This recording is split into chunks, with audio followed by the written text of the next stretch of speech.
Hey guys, Brian here of AutoHowToVideos.com. We're back in the shop today with Willie B's 93 Honda Civic. Today what we're going to be doing is replacing some inner and outer tie rods, and we're going to show you guys how to do that.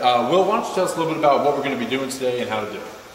Okay, today we're going to replace, like you said, inner and outer tie rod ends. They look like this. We're going to do it on a rack and pinion type setup, which is the majority of your vehicles on the road today. We're going to show you all the tools that are required to do it and show you how easy it is, and you can do this in your driveway no problem. Alright, well, let's get started, Will. Just a good example, if you got any side-to-side play like this, usually indicates a tie rod, outer tie rod or an inner tie rod loose. In this case, the inner tie rod is our main problem. So, first thing you need to do is you're going to find an adjustment nut. This is your toe adjustment. It's got a jam nut on it, which is this. Go ahead and back this off, and then you're going to want to take your castle nut off the tip of your tie rod right here, and then separate it.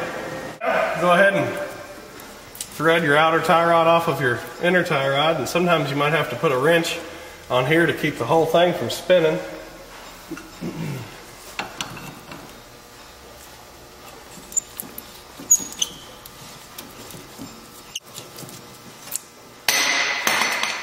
Okay. Next step is this jam nut you previously broke loose.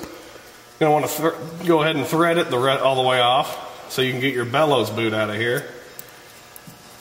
And it's going to leave a good little spot on the old tie rod right about where this jam nut was sitting.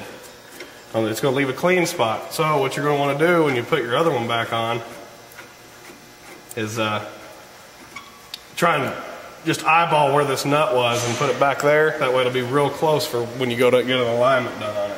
Next step is you're going to want to remove your bellows boot. It's usually got a small clamp on this outside.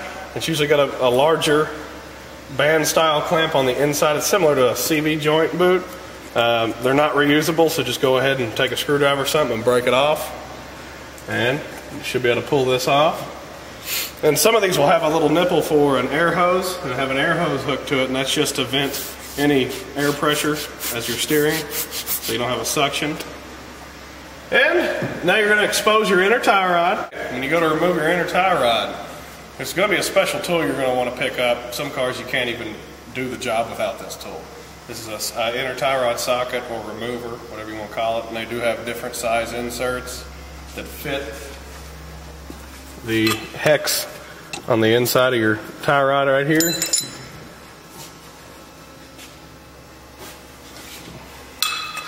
Here's just a better view of it. It'll fit on it just like that. And then you'll run your socket over here and lock it in.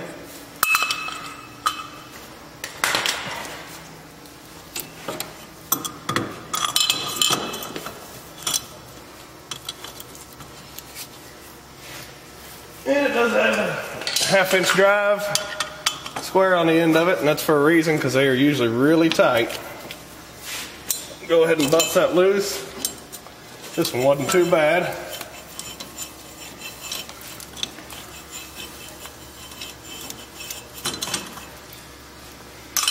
And as you can see, it just screws in to the end of your rack gear. This is actually a gear. And every one of these are different, but they have some sort of locking mechanism on them. So when you screw the new one on, you're going to get a new locking mechanism. It's going to fit right here in those grooves. After you get it tight, you're going to want to smash this down in these grooves. Some of them are like this, some of them have like a little rivet, and some of them you just use blue Loctite on. And today I'm going to probably use blue Loctite on this one, along with this clip. Okay, I went ahead and put a little blue Loctite, put it on the threads right here. Go ahead and start it, threading it into the end of your rack. Sometimes they can be tricky because of the tie rod. And make sure you line your lock up with your grooves.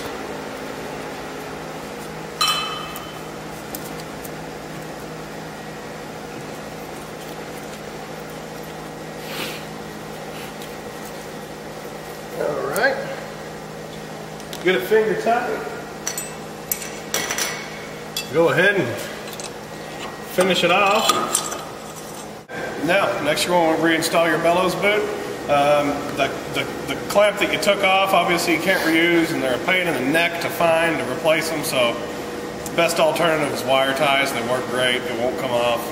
So go ahead, and sometimes I'll lubricate this here so it slides over your rack good. Go ahead and put that bad boy on.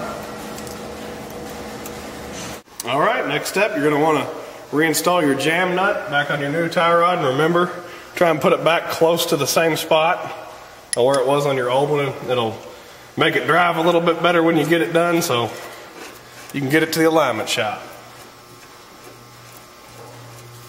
And thread your new tie rod on.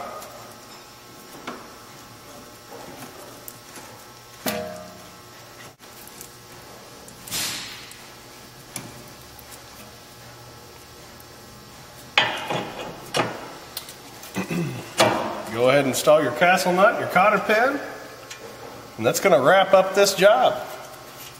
Okay, this wraps up our inner and outer tie rod repair, and I'm just going to remind you, anytime you do have the front end apart, you need to go ahead and have it aligned. And that really concludes this video for today, guys. Be sure to check out our website, autohowtovideos.com. If you haven't already, go ahead and subscribe to our YouTube channel, and thanks for watching. We'll see you next time.